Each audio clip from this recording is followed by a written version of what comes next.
Mm, Okay. Okay, All good right. to go. Okay. Thank you all for joining us today. I'm April. I work at the Green Valley Ranch Branch Library. I'm Danny, and I work at the Schlesman Family Branch Library. I'm Carly, and I work at the Gonzales Branch Library. And today we're going to model a discussion that you might find in a book club. So joining a book club is a great way to explore new ideas and experiences. And in this case, we have all read this wonderful book called Inside Out and Back Again by Thanhhà Lại, which is based on the author's own childhood experiences. In the book, Kim Ha, her brothers, and mother must flee Saigon in 1975 because of the Vietnam War. As refugees, they must adapt to new ways and rebuild their lives in Alabama. So before we dive into a discussion of the book, let's just go over some definitions and statistics. So first of all, what is a refugee? A refugee is a person who has been forced to leave their country in order to escape war, persecution, or natural disaster.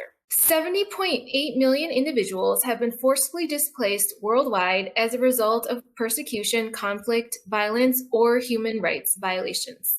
80% of the world's refugees live in countries next to their countries of origin, and 57% of refugees come from 3 countries: South Sudan, Afghanistan, and Syria.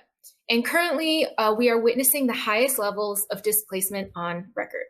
So with that, I'd like to open the discussion with the question of, what did you know about Vietnam or Vietnamese culture before reading Inside Out and Back Again? For me, I really didn't know much about Vietnam at all, except for, I think, what everyone thinks of, which is the Vietnam War. So it was interesting for me to learn more about the culture, the history, the traditions that they have, especially Tet, their Lunar New Year, where everyone turns a year older despite when in the year their actual birthday falls. So I found that very interesting. Yeah, and for me, I also didn't know a lot about Vietnam before I read this, and mostly like my associations were food, so like pho, banh mi, and I also really found it interesting, the first poem in there about Tet, that there are a lot of similarities between Tet and Chinese New Year, which is a holiday that I celebrate. So a lot of the like foods that they eat and the traditions, like wearing new clothes and not sweeping floors. So it was surprising to me, like, to find those similarities, and it was really cool. For me, it's a little bit different. I did have family that served in the Vietnam War, so my perception is basically war and just devastation on both sides. So my perception was a little bit different too, but that's mine.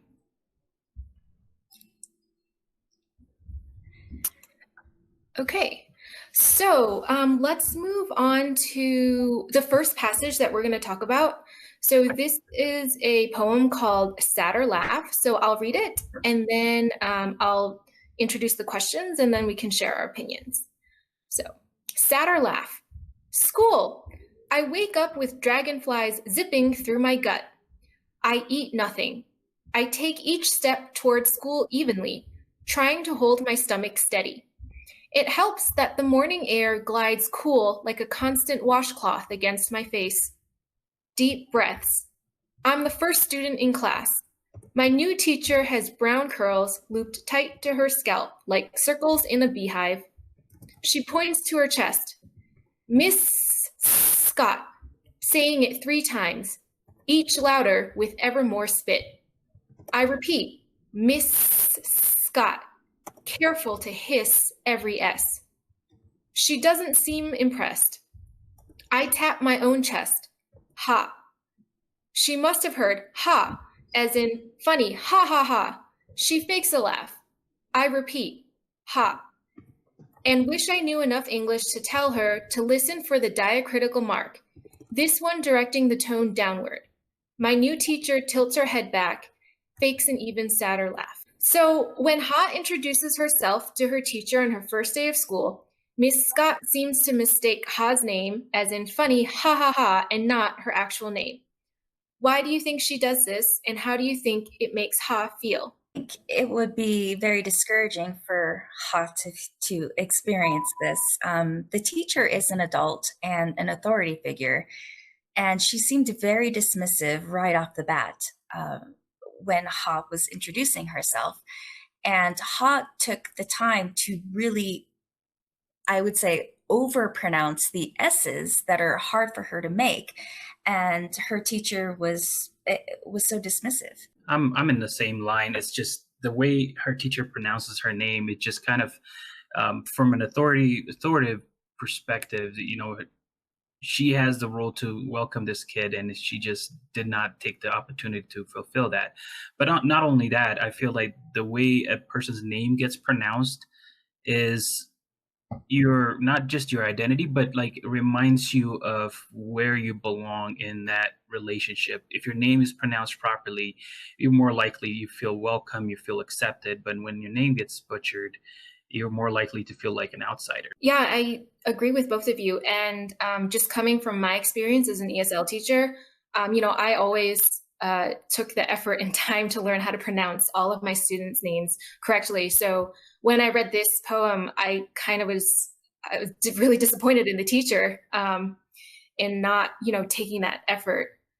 And totally about the identities. I have witnessed just in my experience with students from, foreign countries, kind of assuming two different identities. So maybe like in the classroom or like with, people who aren't of the same culture or language, they'll just, present like, this is my English name. You can just use this because it's easier to pronounce.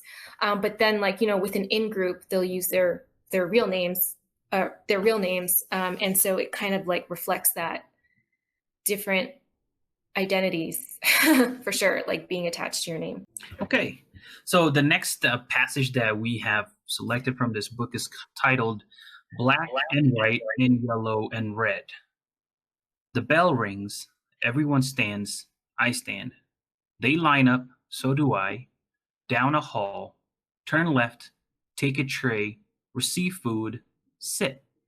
On one side of the bright, noisy room, light skin. Other side, dark skin. Both laughing, chewing, as if it never occurred to them someone medium would show up. I don't know where to sit any more than I know how to eat. The pink sausage, snuggled inside bread, shaped like a corn cob, smeared with sauces, yellow and red. I think they're making fun of the Vietnamese flag. Until I remember, no one here likely knows that flag's colors. I put down the tray and wait in the hall. So, based on that passage, when Ha finally makes it to her school's cafeteria, she states, both laughing, chewing, as if it never occurred to them that someone medium would show up. What does this sentence tell you about racism during this time, and do you think such divisions still take place in schools? So for me, I would definitely say yes. These divisions definitely still take place in schools. And again, this is just speaking from my background as an instructor. And I think that people naturally tend to gravitate towards others that, share commonalities. So like whether it's looks, culture, language, etc. And I think like looks are, the obvious feature, everyone noticed. That's like the first thing that everyone notices. So I think for sure, like these divisions definitely still take place.